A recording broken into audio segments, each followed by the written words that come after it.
पण असले फालतू स्टेटस कधीच टाकत नाही.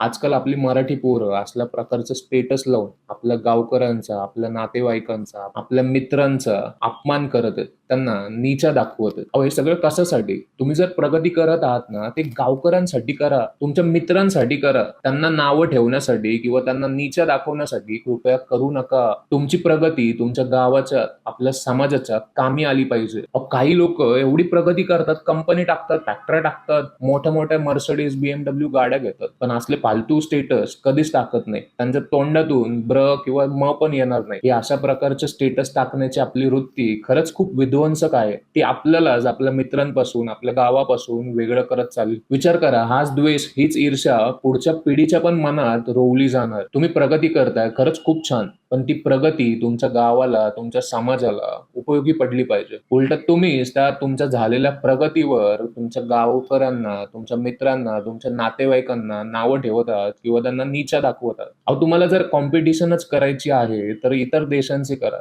आपल्याच लोकांची कुठं? आपल्या लोकांची ईर्ष्या, द्वेष न ठेवता आपण एकत्र बसून एकत्र प्रगती केली पाहिजे. त्याने संपूर्ण समाजाची, संपूर्ण गावाची प्रगती लवकर होईल. पण याचा आपण कधीच विचार करत नाही. आपण काय करतो? स्टेटस ठेवतो. धप्पा.